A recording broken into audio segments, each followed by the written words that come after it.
horse pulp.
Somehow I got that damn thing stuck up there. I'm terribly sorry, everyone, to keep you waiting, because there he was, hiding behind the barriers, waiting to go. There's a pop tune playing in the background constantly. Yes, it's gone now. It's gone now, right? Yes. It was another little trick that I tried this morning because he told me to, and as usual, I fumbled the ball. Never mind. Good morning, Philip. Yeah, good morning, Keith. Are we expecting Richard?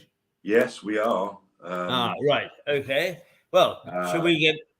Although he, it is a bit hit and miss with him because he's not very well again. So. No. Oh dear. Did he recover temporarily? Are we live? He said he was okay and he wasn't. If we're live, I don't really want to go into it because he won't like that. Oh, right. Okay. All right. Well, we won't talk about it, but we'll just hope that he joins us. Yes. Okay. I know what he wants to talk about today, and it's very much his choice and his superior field of knowledge. So I would be very much second fiddle. Let me contact him, Keith. All right, but we can wait a little. I mean, actually, there are several things we could talk about. For instance, you made passing reference the other day on Wednesday. In fact, in the interview that we had with John, that Arundel is a very beautiful place, and we always make a basic assumption that people know what the hell we're talking about. And of course, I've been to Arundel, and I'm very pleased to have been so. I've been several times. I love the place, but not many people do. So take a minute or two to describe it. Arundel is not dissimilar to Lewis in that it is on the banks of the River Arun as opposed to the Ouse, which you are. And it goes up in levels. So obviously you have river level, hence River Road and the like, where the old port was. You then go up what is the high street that used to be, believe it or not, the main A27 road. Yeah. And it's still at the top, called London Road.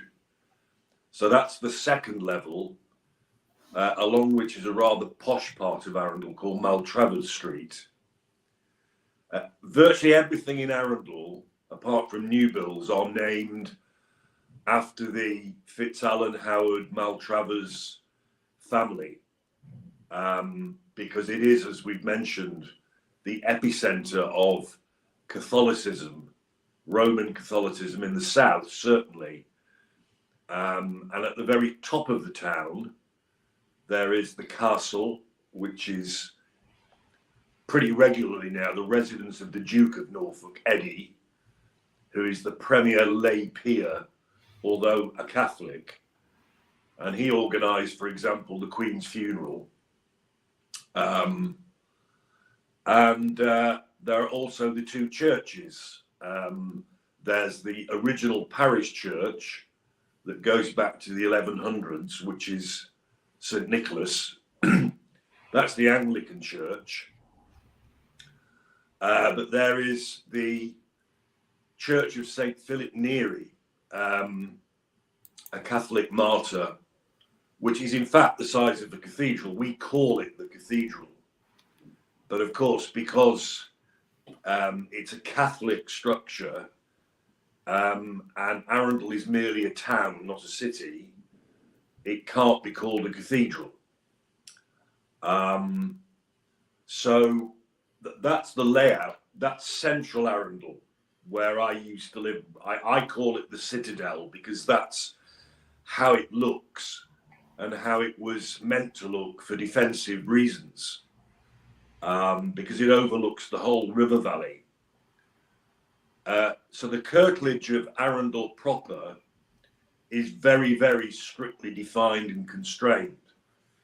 Now, I now live in what is, and people get angry with me about sheltered accommodation, Phil.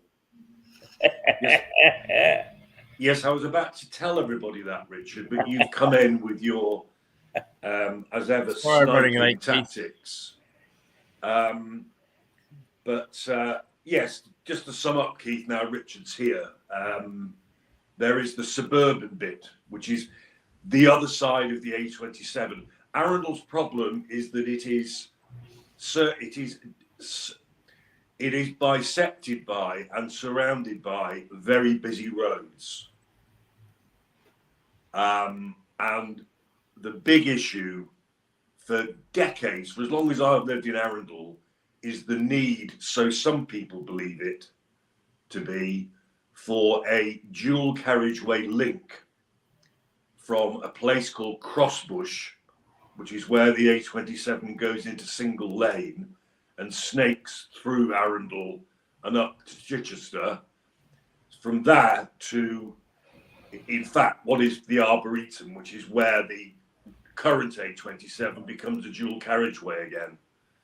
And there is no doubt the sheer weight of traffic, that stretch along what is already meant to be a relief road, but it's single track, gets incredibly snarled up, particularly in summer when it gets very busy.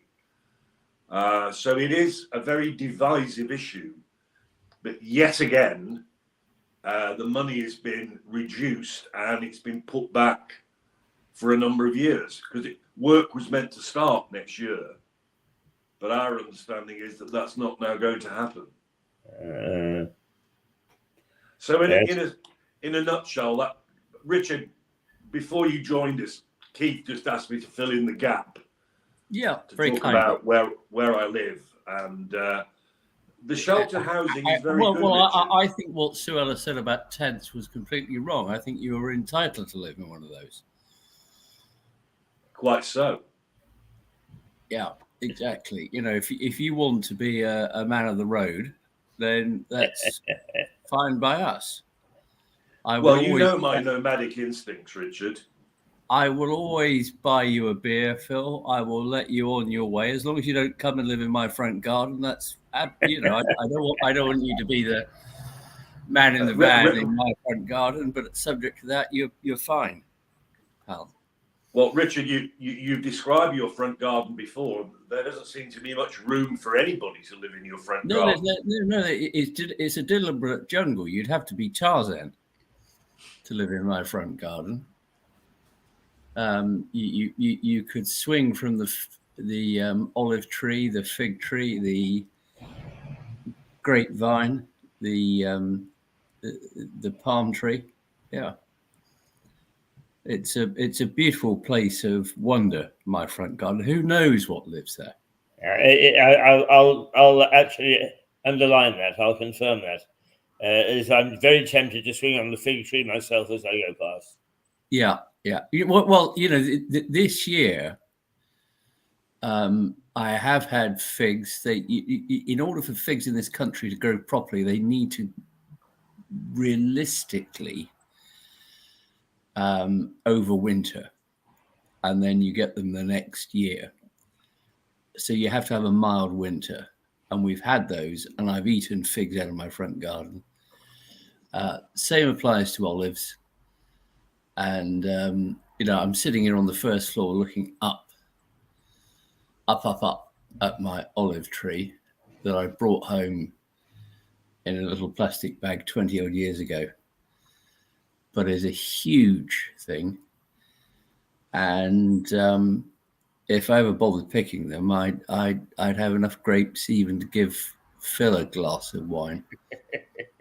So you can reach, can you? Or do you need a step ladder? Oh, I need a step ladder, obviously. Yeah. Or somebody with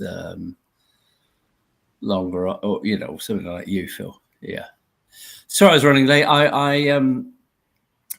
There was a case I had to return today, and I had a member of Chambers who wanted to know about it. And as is often the way, they phone you at the last minute and say, "What's this case all about?" Then, and on the face of it, it looks slightly it's not complicated, but people can get a bit panicky, can't they? You know that, Phil. I know it very well. I also know that what you regard as quite simple, others find very difficult. So, whatever. You have to be patient with lesser beings, Richard. No. It's not a question of lesser beings, but I am patient with people, and that's why I'm late, because I've just talked this person through the case, told them what they need to do, wiped their bottom, put a nappy back on them, sent them off with their lunchbox, and hopefully they can sort themselves out now. I think one line should do it. Why don't you read the papers? Well, there's always that. There's always that possible thing that they could do. It's not a bad starting point, is it? Read the bloody file. Keith, you'll appreciate this, that we can't do all of our own cases all of the time. It's simply, that would be impossible. So there's a process of returning them. In other words, you give somebody else the chance to do a bit of work on one of your cases, and you do work on theirs. And of course, part of that process involves sorting out how the fees are split, which is fine. That's easy. And part of the process is that the person whose case it is gives the person who's taking over the case some sort of handover of what the case is about. And I always find that process can be of some use if I'm taking somebody else's case. But as Phil says, you can't. Well, it's the reason that journalists hover around a pub, because most days there are too many stories for one man to cover. So unbeknownst to the public, they tend to get together over a pint and say, "What did you find out about this? And what did you find about that?" And try to come up with some sort of a mishmash that works. Keith, you hang around in pubs whether there are journos there or not. I know that for a fact, so don't give me that. I'm just teaching people, that's all. Yeah, of course. Yeah, just in case a journalist happens to wander into the Black Horse, you're there. Of course. Yeah. Well, it's funny you should call it the Black Horse, Richard, because on Wednesday it was the Black Heart, wasn't it? It was the Black Heart. Yes. Yeah. And somebody from behind Keith corrected him straight away. I actually thought the place was haunted. I think Deck is contemplating. It's Ada who's here this morning. Ada's joined us. All right. Say hi, Keith. Ada. Hello. Hello, Ada. Lovely to see you. She does you proud, doesn't she? She does. Actually, the whole staff here is almost as if they took a briefing from the White Hart, because they're magnificent. No. They're great people. I know that. Keith, we thought today, and I'm sorry that I'm running a bit late. It's all right. We thought today that we might talk about, and it sounds a little bit pompous, but it's never stopped lawyers, has it? It certainly never stopped you. Thank you. We thought we'd talk about the separation of powers, because this very week, and let's leave Braverman to one side for a moment, which is probably the best place that she could be left. But post Braverman and post the Supreme Court, which is the highest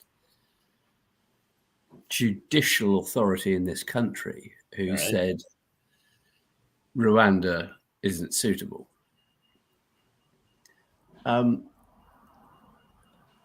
Rishi Sunak has said, we will simply pass legislation. We, the executive, because we, as you probably know, Keith, but just to fill everybody else in, there's the judiciary, that's the lawyers. Yes. And it's a sort of tripartite, ideally a tripartite position. There's the executive, which is the government. And there's the legislature, which in this country is parliament. And we have a sort of a bastardized position where the executive are embedded within the legislature. So unlike in America, where you have a president, you have the houses, and then you have the judiciary. We're mixed of the first two of those. So our executive, in fact, controls the legislature most of the, not all the time, but most of the time. But Sunak has said, well, what we're going to do is we're going to pass a piece of legislation that says that Rwanda is fine. Now, it seems to me that that is one slightly implausible. But two, not something that's really appropriate. It reminds me of the time when Winston Churchill died, where a member of the House of Commons wanted to pass an act of parliament saying that Winston Churchill was a jolly old fellow. Now, you can pass a motion, you can have some declaration to the effect, but you can't, as a matter of law, declare him to be a jolly old fellow, in the same way that you can't, as a matter of law, declare Rwanda to be, a perfect place to send people. And I think there's a real conflict there. And so the conflict here is between principally the executive and the judiciary, because the Supreme Court, the highest court in the land, have already said that's not the case. And it has the potential for a constitutional crisis, because when they don't agree, you can end up with a stalemate. So it may not seem much on the face of it to members of the public, but it really is quite an important point. Phil, your views? Yes, well, I entirely agree with your analysis of it. It's an inappropriate use of what is a perfectly workable system. I mean, usually the way it works, let's take it from the judicial standpoint. Judges don't make law apart from precedent within the legal circles themselves. It's the legislature that makes law. And normally, and you and I can cite numerous examples, what the judiciary do today, Parliament invariably does tomorrow. And there's ample legislation within the criminal law itself, only the criminal law, about bladed articles, this, that, and the other. And that is Parliament's response to judicial decisions, lack of sentencing powers, events in court, like sentenced people refusing to attend, and so on.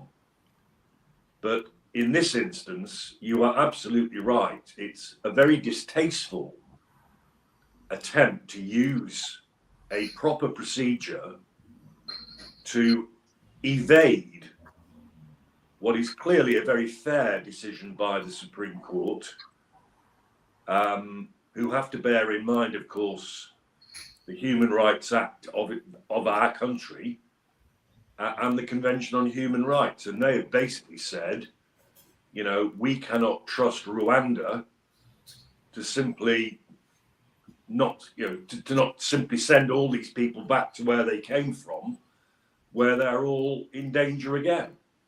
And just to clarify that, because people can get confused, the European Convention on Human Rights has nothing at all to do with Brexit. No, it hasn't.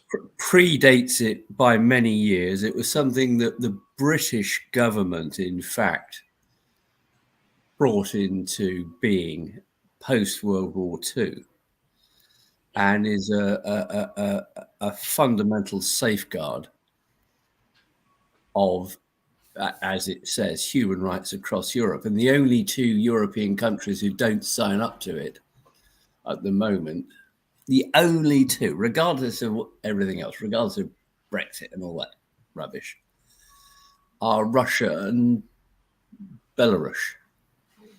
No, so we surprise.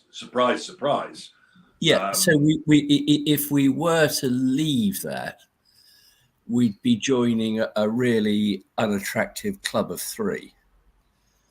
And people like Rees-Mogg, for whom I have no time whatsoever, as you can imagine, who moan about it, simply have no concept of the history and the way that was fought for by minorities, not just by all of us, but for minorities, for the protection of people, for the future, and is willing to bypass that for their own political aims. It's a horrible thought, in my view. Well, you didn't want to mention Braverman. I mention her only because I read today that she's published a letter in the Telegraph, inevitably, Right, whereby she's saying that not only is Sunak totally misguided, yeah, he's doing it far too late. It's a knee-jerk reaction. And to pass legislation that's going to be effective, it's her opinion, I think she may be right, that he's going to have to ride roughshod, not only through the ECHR, yeah. but the Human Rights Act. Yes, no. I'm The sure Human that Rights Act is part of our legislation. yeah, and I'm sure she's right about that in the sense of legally correct. I think she's deeply misguided, and the sooner she shuts her mouth up, the better for it. But Phil, just talking about these constitutional crises, you know, we have the potential for one here. There's no question about it.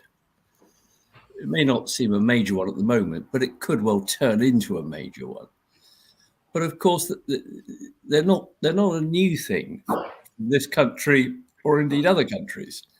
So, you know, the United States have them on a regular basis where the Supreme Court there have said one thing and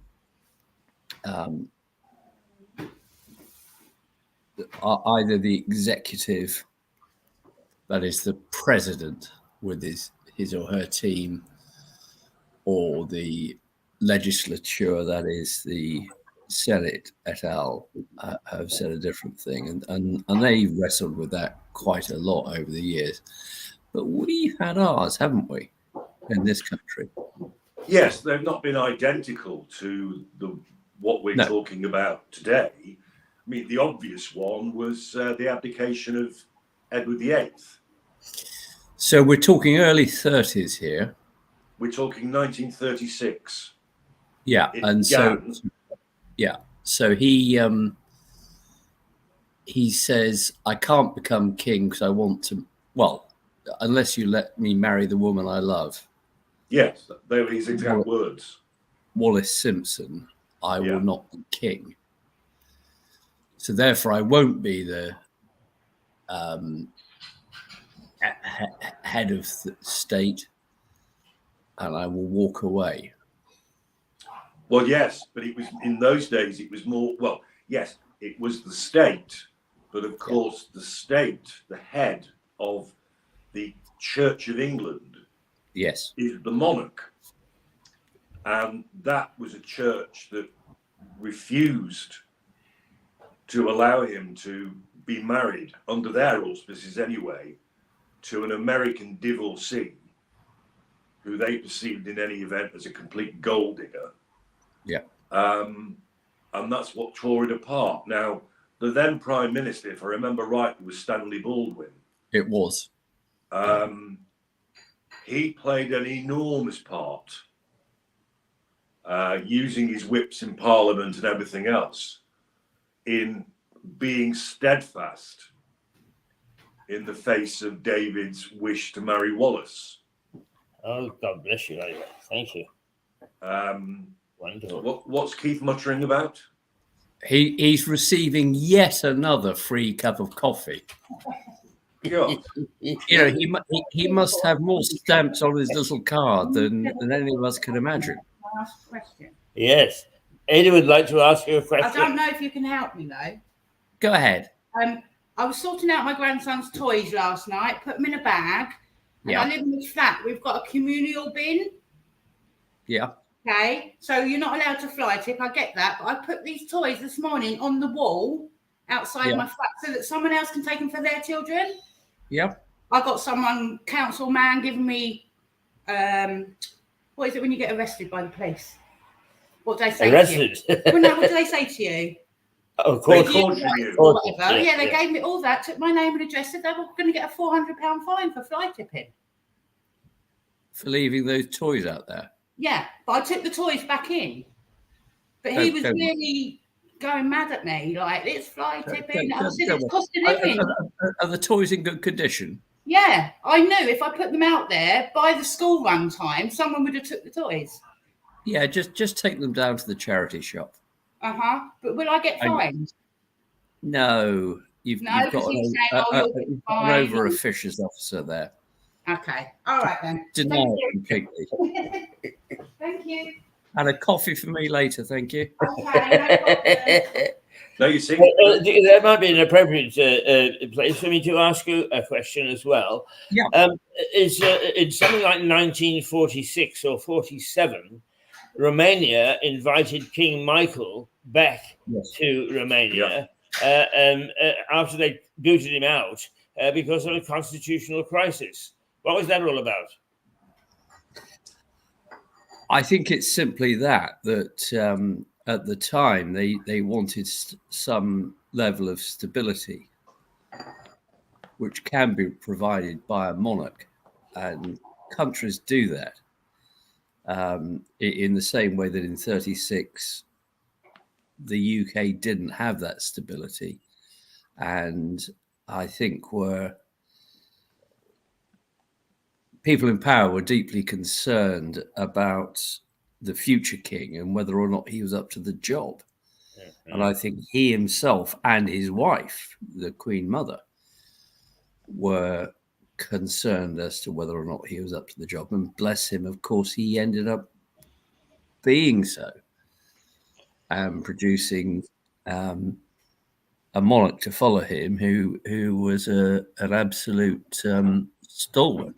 Was a wonderful person, but you can't predict that at the time. These things are crises when they happen.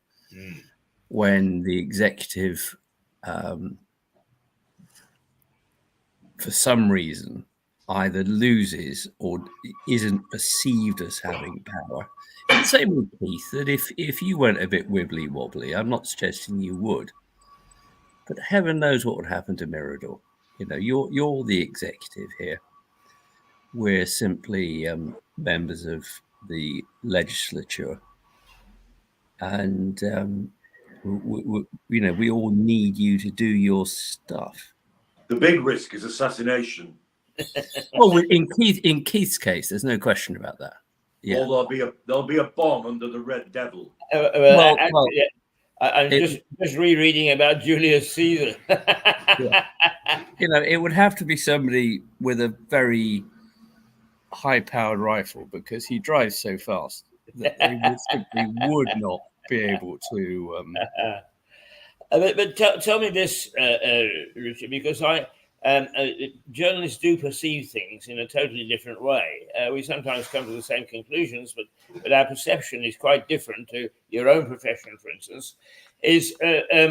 Just recently, we had a mayor, Stephen Catlin, who unfortunately died, and he was a very, very good mayor. He understood the procedure, he understood the objectives, and all in all, he was in control. And he said to me one day, he said, I don't know why I bothered to be mayor of this town. And I said, it's because you're a leader, Stephen. You're a leader. And I'm sorry to say, but I think that the politicians that we've got in Westminster right now are a bit of a wishy-washy lot. Would this issue be different if we had a very strong leader? I think it has the potential for that, but you've got to be careful what you wish for, because a very strong leader can turn overnight into a dictator or equivalent, or a Tony Blair or a Margaret Thatcher. Somebody who has too much power. So that difficult balance of power between the executive, the legislature, and the judiciary needs to be maintained. And in an What if ideal, you have a Chief Lord Justice? I mean, would that would that balance things differently? well, we There do is a have, Lord Chief Justice. yeah, we do have Yes, one. well, I said if we but they don't get involved. You know, it is a great mercy in this country. You know, we have the fault, if you like, quote, that our executive is embedded in the legislature, as I've said. In other words, those two arms of government are very much in tandem. In America, their real problem is that their judiciary, which in this country is always quite properly perceived as being independent and should remain so, unelected, beyond reproach, beyond the need for re-election. In America, that's not the case. You know, you get judges in America all the way down to district judges who are voted into office. So they all have political views. Members of, you know what the American Supreme Court's like. Absolutely. Where they have members who are simply brought in by a president who likes their political views. Now, I find that very distasteful. And it doesn't. It is distasteful. Remind ourselves, though, that on a completely different level. Yeah. And on a completely different scope for involvement, we do have an Attorney General. Yeah. And we do have a Solicitor General. Yep. And sometimes they do come into Parliament. Yep. To make speeches and declarations, do they not? They do. Well, Suella Braverman was one of those for a while. Yes, quite. But in my opinion, the real crisis at the moment is far wider than the Rwanda issue. On the Tory side, we have an unelected Prime Minister with more than the usual infighting, who has recalled an ex-Prime Minister, Call Me Dave, to give it an air of respectability and maturity and experience, which it actually lacks as a cabinet. It's been shuffled more times than a pack of cards. So there's that on the government side. And now on the other side of the house, you've got the shadow cabinet and MPs resigning hand over fist because of Starmer's stance on Gaza and the Israelis. Yeah. So it's not just Rwanda, Richard, you may agree. It's a pretty nasty situation at the moment. Yes. Yeah. And both sides of the house are obsessed with their single issue at the moment, all of which is brought about by foreign policy. Yeah. I think isn't it interesting that you just articulated the very unsettled nature of our parliament and our government at the moment, and that has actually spread through almost entire society. Everybody feels unsettled by the whole thing. No, it is very unsettling because British democracy is supposed to be the greatest in the world, and we've taught others to be similar. That may be a myth, but it's what people believe. Yeah. And there are still people who believe that Britannia rules the waves. You know, it's an imperial hangover, really. Now, you mentioned Romania. I don't know the detail of that, but to me, it's the timing. Edward VIII abdication was pre-war. Yes, there were worries about Hitler, and it was said that he himself was very pro-fascist.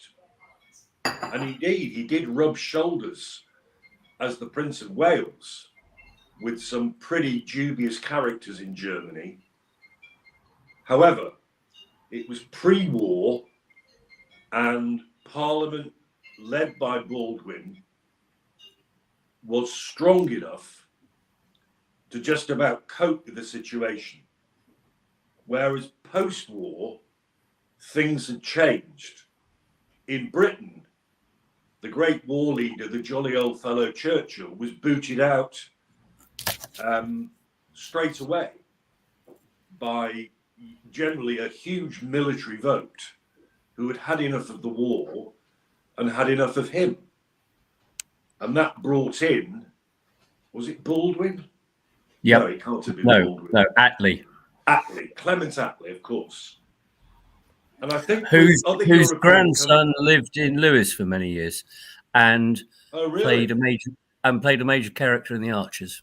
Yeah, Interesting. and looked just like his grandfather. Lived. Can you not keep leaning forward like this, Richard? It's very scary. Hello. Oh, no. But the Richard point I'm Attlee, making for your consideration is the post-war chaos that Europe felt will have contributed to either the kicking out of or the changing of the political landscape in a country, or seeking security by inviting the king back, as happened in Romania. So I think it's a reaction to the sign of the times, of the times. Wasn't just Romania, Keith, was it? There was Greece. Spain got a bit wobbly. All sorts of countries. But of course, the film that one should see about George VI is The King's Speech. yes, which is a magnificent film. Magnificent. And it would be an hour and a quarter shorter if you didn't have the stammer. that's a really cruel thing to say. Yeah, thank you. But that's typical of you. Thank you. But the Queen Mother never ever referred to Wallis Simpson by name. Ever. No, it was, she blamed. The nicest thing she could say about it was that woman. But I think, knowing Queen Mum in private, there'd be a few expletives. Well, she blamed her for his relatively premature death. Yes, he was a very sick man because he smoked. Well, that's the point. I don't think 24/7. I think it was the job took its toll. Yeah, of course it would. I mean, there is footage of him as the Prince of Wales addressing a crowd at a football ground somewhere. It wasn't a football match. He was doing a speech about the Commonwealth to a packed football stadium, and the poor bloke couldn't get a word out. Yeah, it was absolutely excruciating. Phil, if only you suffered from something similar. Well, there are those who suggest I do. Yeah. Well, when I'm in your company, people think I've got Tourette's. Yeah. But actually, I haven't. You are a see you next Tuesday. Thank you. There we are. Yeah. I thought in that film one of the interesting points was the battle between the monarch and a commoner for dominance in when he's trying to improve his speech. Because the Australian guy was not presented as a particularly pleasant guy. No, and he insisted on calling him Bertie, which Bertie wasn't having initially. And in fact, they abandoned the therapist, thinking he was doing no good. And then, if the film is accurate, the Queen Mother, well, Elizabeth as she then was, purely by accident, decided to play the recording of Bertie's speech when listening to music. And because of the aural distraction, he was perfect. And so she dragged him back. Yeah. So no, that was a very. I mean, there are other little moments, aren't there, Keith? You know. Yeah.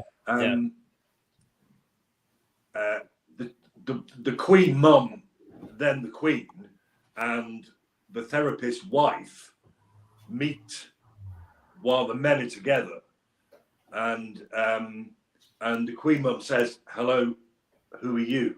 And she says, "I'm Mrs. So-and-so." And Mrs. So-and-so then says, "And what can I call you?" And she says, "You can call me Your Majesty." So that rather typified that. But no, and there's the great line when he's at the palace with Churchill for lunch, and Churchill is knocking the booze back like there's no tomorrow. Whiskies, wine, brandies. And the king says to him exasperatedly, how is it that you can drink so much, Mr. Churchill? And Winston just said, "Practice, Your Majesty, practice." Well, I think we can all relate to that. I think Keith's on that. That level. Just before we go away from the Constitution, can I now? This is a rough example of the thing, because I can't remember the exact details. But I was in Romania in 2006, just as they became members of the European Union. And it was not too long after Ceausescu had met his untimely end. And there was a quarrel or a struggle between the president and the prime minister. And they went to a referendum. And it was obvious that the president was winning. So the prime minister called a cabinet meeting and changed the constitution. And they went back to the country. And after a little while, it was obvious that they were still going to lose. So they changed it again. And they still lost. I mean, it was just a string of incidences and affairs. It was quite remarkable. Well, it's an abuse of power. Absolutely. It's a wider example of what Richard quite rightly fears Sunak's up to. It's just a wider example. Yeah. On a very, very serious level. Yeah.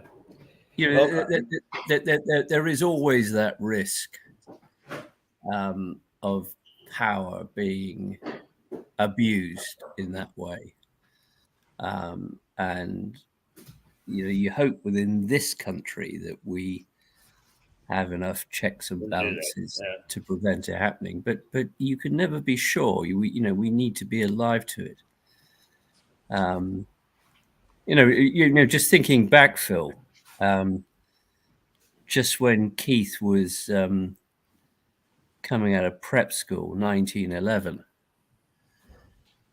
there was the constitutional crisis under the Parliament Act, where the House of Lords weren't willing to pass what was quite a relatively radical liberal budget, and it went backwards and forwards between the Houses of Parliament. And the Liberals went to the King and said, we can't get this through the House of Lords.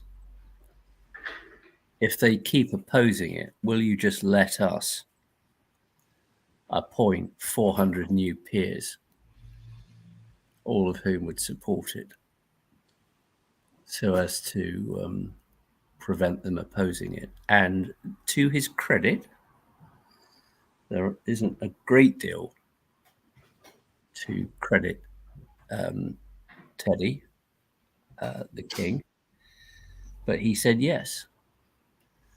And the Tory rump in the House of Lords stepped back because they realised if they had another 400 Liberal peers there, then everything would go through. But it was a proper, that was a, much more than this one, a proper constitutional crisis where it was to do with just the finances of the country generally, and who in fact held power. What was it? Was it the House of Commons, or was it the House of Lords?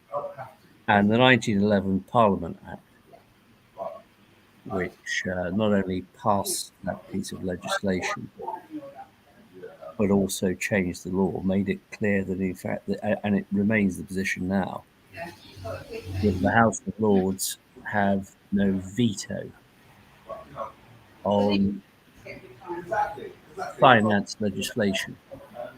That's for the House of Commons. So they've got a sort of an advisory role there, but they can't stand legislation aside when it comes to fiscal matters. But Richard, unlikely though it is, what happens if the King refused to give assent to a bill? Well, it's odd you should say that, because years and years and years ago, when I was a relatively, if not a callow youth, I was a young barrister teaching students. I used to raise this with them because I taught constitutional law, amongst other things. Strange but true. And I'd say to them, look, the Queen's never going to do anything about legislation, but let's say that Charles comes into power, and it's something to do with green matters. What if he says no to a piece of legislation? What do you think is going to happen? And I'd set that as a test for them. And theoretically, Charles would have the power to say no, to refuse to sign off a piece of legislation. I don't think now he would. He's I'm not saying the fire's gone out of his belly, but he's probably had wise words now. But theoretically, he still has the power to do that, and could do it. So if he did do it, in other words, he refused to assent. Yeah. The fact is that legislation would not go through. Wouldn't go through. It would be a massive, massive constitutional crisis. It might. But he has that power. Any monarch. Any monarch. It is a constitutional monarchy, isn't it? Yes, any monarch has the right to say yay or nay to a piece of legislation. And presumably, a monarch could also refuse to accept the resignation of a prime minister. Oh, yes. Yes. So it could happen. They have very limited constitutional powers. Yes. And they're slightly one-off. It's a bit pulling the trigger type thing, because they know that once they've done it, that's probably it. They won't be able to do it again. But you could see Charles with the piece of legislation that he felt was deeply damaging. You could well see him saying, and I'm sure a lot of it would be done behind the scenes. It wouldn't be some sort of overt, I'm not signing that, or the pen blot like it did when he signed to be king. And he got very cross with the aide, didn't he? He got very cross then, very cross. You saw another side there, didn't you? Absolutely. It was very, very revealing. Yes, it was. There was nothing humble or pleasant about that man in that split second. No, not at all. It was a monarch bollocking a minion. Yep. And probably unreasonably. Yes, completely. This is all your fault. Yeah. Something I wanted to mention, because it's always fascinated me, is it's often the fixers that have the most power. And Elizabeth I, throughout her reign, relied on Walsingham. Yep. Who was an absolute brute. Yep. And in her early days, she was very, very vulnerable because Mary hadn't been long dead. Elizabeth was deemed to be a heretic queen. Attempts were made on her life and so on. And there was a lot of problems with the Act of Supremacy. And to get it through, Walsingham literally locked up in the bowels of Parliament downstairs the 17 Catholic bishops that were going to vote against the statute. And it was passed by a surplus vote of 1 in the end. And there's this wonderful scene, I think, in the film Elizabeth, this the first Elizabeth, not the Golden Age. Yep. Where Walsingham comes down and all these bishops are imprisoned in this cellar in high dudgeon. God bless you.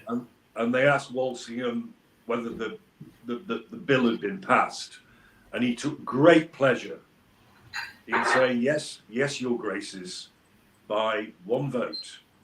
And it really rubbed it in that had they been in the chamber, it would have not been passed. And of course, Richard, the mother and father of constitutional crises goes back, as we agreed on the phone, to where? Go on then. Magna Carta. The king against the barons. Yeah, well, yeah. Those King John and the barons. That's sounds like a pop group, doesn't it? Yeah, but that's a perfect example of that clash. It's not quite fully formed yet in terms of its constituent parts, but you've got a monarch who's effectively the executive. Yeah. You have the barons. But isn't that a case of the Magna Carta being signed with great hoo-ha, and then the following monarch sort of saying, well, we won't pay any attention to that? You're right. That's why the Battle of Lewis. Yeah, there were various versions of. He's just been given another coffee. I know. I told you. Yeah. He doesn't even say thank you now. Well, no, it's just because I was talking about royal assent. Sorry, RB, I interrupted you. No. So the barons were effectively the equivalent of the legislature then, albeit they weren't voted in. But there was a conflict between the legislature and the executive, which ultimately the barons, quotes, won. But as you say, it wasn't really fully implemented. But there were various versions of Magna Carta that came after that, modified versions. and you know, it's a mildly interesting story, the history of how we, you know, how on earth we ended up with a democracy, because you know, there's Henry VIII's trouble with the Pope. There's the Glorious Revolution of 1688. There's the failure of George III to do anything, which meant that his son had to stand in for him. And then, as you say, we come on to 1911 and 1936. So it's been an evolution as to where we're at. And it's hard to, you know, we haven't had a proper, despite what people say, we haven't had a proper revolution in this country. We've evolved. And some people think that's a good thing, because it's we don't upset the horses and all that sort of thing. But we've ended up with a process which, as of this week, is being put under pressure by our current Prime Minister's stance. It's being manipulated, Richard. Yeah. And using it as a means to an end, which is what it was never designed to do. No, and I say that without any reference to my own political views, but the idea that Parliament could be invited to say, well, Jonathan Sumption, I disagree profoundly with Jonathan Sumption, former member of the Supreme Court, you know, the brightest lawyer in the world, went straight to the Supreme Court from being a lawyer, earning squillions of pounds, and then had to retire because he was old enough. And once he retired, he was let off the leash and has given his opinion, his libertarian opinions on a whole range of subjects. But the thing that I think, has got right, and the analogy, given it's Rwanda, might not be the most appropriate. He said, if something's black, Parliament can't pass an act saying that it's white. No, right.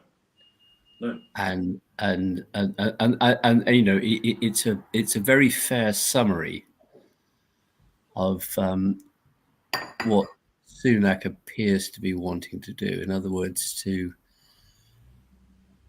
you know, make a declaration that is just manifestly false and pass it as law. It's hope, you know, he needs, if he wants to get around it, he can get around it in different ways. Well, maybe it's the chance for King Charlie to refuse assent. Yeah, well, he's going to have so much pressure on him, isn't he? Of course he is, but yeah.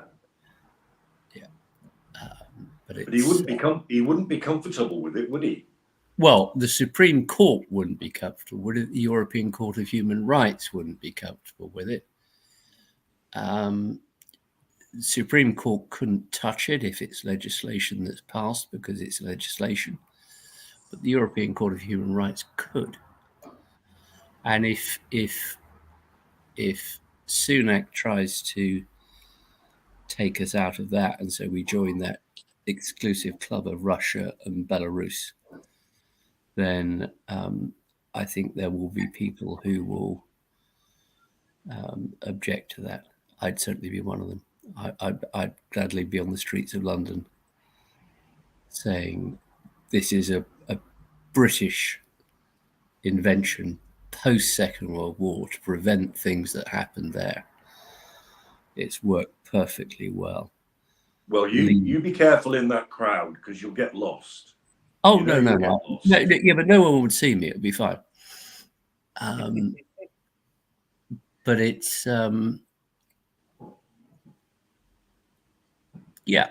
it's something about which I have a degree of passion, I have to say, to ensure that we retain those. I wonder if I could ask you this. Perhaps it's very controversial, but do these constitutional crises come in waves, depending upon the intelligence and the intellect of the general populace?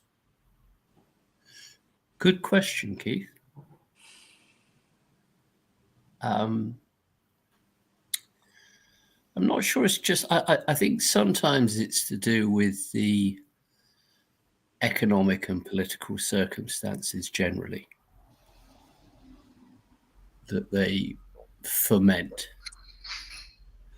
as opposed to the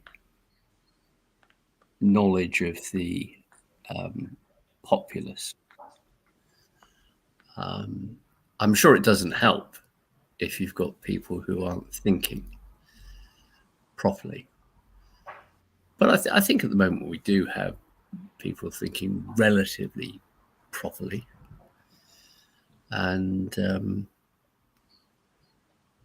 hopefully Keith's question was based on the intellect of the general populace. Yes. I'm not convinced many politicians give a monkeys about that. No, they just want their vote. Of course they do. But the populace is reactive. I mean, I watched a program the other day about the football violence in the 80s. And people were interviewed from that era who were a bit naughty.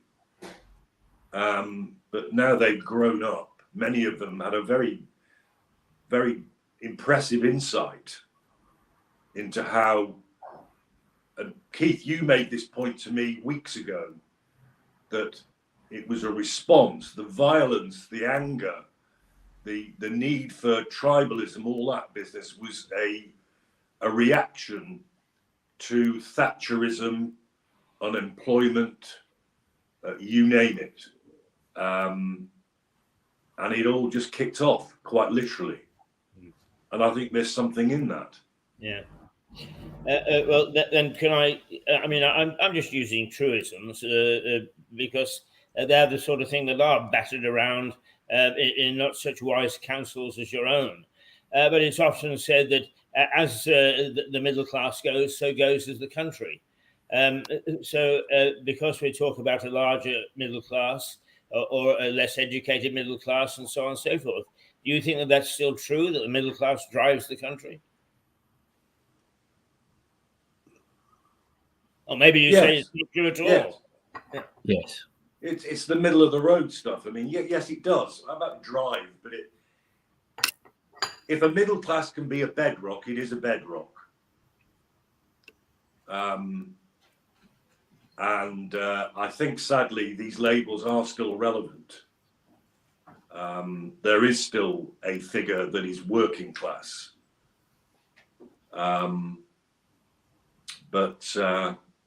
Well, one saying to perhaps finish for me on is power corrupts. Absolute power corrupts absolutely. Mm-hmm. And Richard, as head of Chambers, knows that. Yeah. I'm a terrible dictator. You're also a natural revolutionary because you are revolting. Yeah, thank you. Gentlemen, we've been going 1 hour and 4 minutes.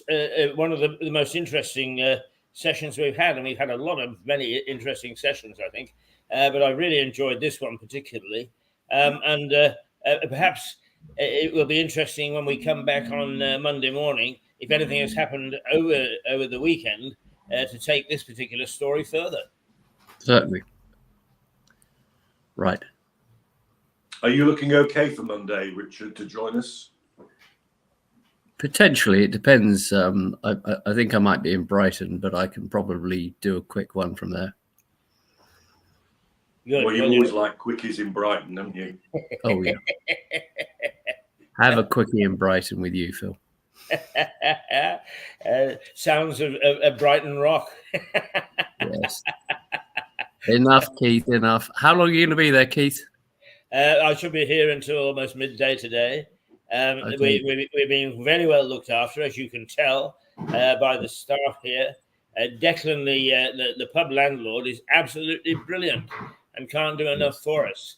So if you're at home, Richard, you know that you only got to pop down the road and you'll find some very welcoming company. I will bear that in mind, Keith. Thank you. I did look the Black Heart up. I couldn't find the Black Heart. I found the Black Horse, and it seems to open at midday. Is that right? Yes, that's right. Not 11, midday. Yes, there is a secret to being locked inside. Oh yes. Oh yes. All right, gentlemen, have a good weekend. Richard, you look after yourself. You too. Yes. And once again, as most people won't know, that both you and Philip do a lot of work behind the scenes for Mirador, and it is beginning to take us to a new level, for which I'm grateful. But also, I've had a number of viewers make that comment as well. So thank you both very much. Not at all. I'm convinced this viewer is fictitious. Yeah. You butter us up all the time. It's me sending Keith messages. Exactly. Yeah. Philip, I'll warn you about something about television. It always seems that way until you do something wrong. Absolutely. All right, gents. Look All right, after yourself, chaps. Martin. See you soon. Well, there we go. The two Bs, and a fascinating discussion, and particularly pertinent to what's going on in the country now. And perhaps many of you would say, well, constitutional crisis, don't be so silly. But I think it's worthwhile listening to what's said, and we get experts like Richard and Philip on board. Okay, we should go away for 4 or 5 minutes, well, perhaps 5 to 10 minutes, and then we shall be back and we'll take a look at what's going on in the news. All right, that's it for the moment. And as you can see from the bottom, I'm Keith Hayes. This is Mirador Television, and this is actually, although we've been around for some time, it's a new type of television that is beginning to slowly find favor with many of you, because it is not reality show. It's not singing and dancing, doing things on ice, or doing things on the dance floor. We tend to take things a bit more seriously here, but I hope that we do it in an attractive way. We will see you in 10 or 15 minutes' time. And for the moment,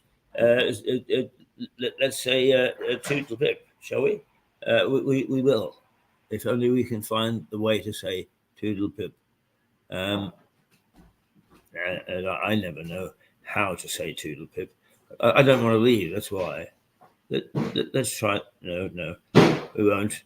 We'll just simply let Sir Genry, or the knight in Priory Park, say cheerio for the moment.